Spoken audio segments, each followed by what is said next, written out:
देखिए, पैगंबर मोहम्मद को से मोहब्बत के नाम पर, मोहम्मद से मोहब्बत पर किसी को कोई एतराज नहीं है, लेकिन उसके नाम पर जो घृणा का वातावरण बनाया जा रहा है, जिस प्रकार से देश के अलग अलग हिस्सों में tool kit gang strategically conspiracy के तहत जो है, और हिंदुओं पर, पुलिस स्टेशनों पर, हिंदू बस्तियों पर और पुलिस कर्मचारियों पर, पुलिस अधिकारियों पर जिस तरह से हमले कर रही है। और आज तो कमाल हो गया कि महाराष्ट्र के कुर्ला में तो वो जबरन, चाहे हिंदू है या मुसलमान है, सबके गाड़ियों को रोक रोक कर स्टिकर लगा रहे हैं आई लव मोहम्मद। क्या मजाक बना रखा है भाई। ये 4 सितंबर से शुरू हुआ ये कॉन्स्पिरेसी थ्योरी,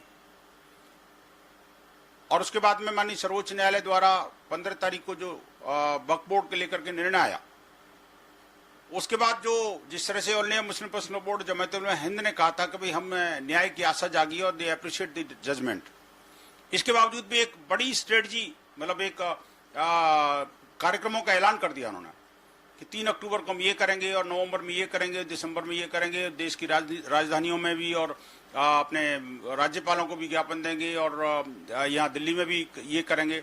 ये इस तरह से जैसी जुम्मा आता है, जैसी जुम्मा आता है उस दिन ऐसा लगता है कि पता नहीं ये आज कैसे निकलेगा। जुम्मे के दिन मस्जिदों से निकलते के साथ ही ये पत्थरबाज बन जाते हैं। अनेक ऐसी घटनाएं देश के अंदर हुई हैं, और अभी भी जितने भी ये उत्पात होते हैं ज्यादातर जो है जुम्मे के दिन होते हैं। और ये जो स्टिकरिंग कर रहे हैं, मैं कहूंगा अगर लगाना है तो अपने वाहनों पर लगाइए, अपने व्यापारिक प्रतिष्ठानों पर लगाइए, अपने घरों के बाहर लगाइए, आइडेंटिफाई करिए, हमें कोई ऑब्जेक्शन नहीं है। लेकिन कॉन्स्पिरेसी को समझना पड़ेगा कि आखिरकार ये आई लव मोहम्मद का ये विवाद इस बार शुरू कैसे हुआ। मैंने तो दुनिया में कभी देखा नहीं, इस सितंबर से पहले को कोई मोहम्मद को लव करने के लिए आई लव मोहम्मद को कोई स्टिकर लगाएंगे या कोई पोस्टर लगाएंगे। इसके पीछे कुछ विशेषज्ञ बताते हैं कि भाई इसको लगाने के पीछे बहुत एक लार्ज स्केल का टूल किट गैंग काम कर रहा है कि हमने ये पोस्टर लगाया और पोस्टर लगाने दिया तब तो ठीक है, लेकिन जैसे ही ऑब्जेक्शन करेंगे तो हम हावी हो जाएंगे। पैगंबर मोहम्मद की शान में गुस्ताखी कर दी और वो पोस्टर लग गया, कभी ना कभी तो फटना है, गिरना है और टूटना है। जब वो नीचे आएगा, जमीन पर आएगा या कोई कूड़ेदान में चला जाएगा या नाली में बह जाएगा गलती से, तो हम सरतन से जुदा की गैंग लेके खड़े हो जाएंगे, पूरे देश को चलाएंगे। ये जो कॉन्स्पिरेसी है ना, बड़ी गहरी कॉन्स्पिरेसी है, उसी के तहत ये काम हो रहा है। इसको समझना पड़ेगा। देश भर के शासन, प्रशासन और सुरक्षा एजेंसियों के लिए भी एक बड़ी चुनौती है। अभी जिस तरह से उत्तर प्रदेश पुलिस या महाराष्ट्र की पुलिस ने कार्रवाई की है, कार्रवाई से पहले तो कोई नहीं बोला, जैसी कार्रवाई हुई तो सारे का सारा इकोसिस्टम इनका चिल्ला पड़ा। और साहब पत्थरबाजी का जवाब कोई लट्ठबाजी है क्या?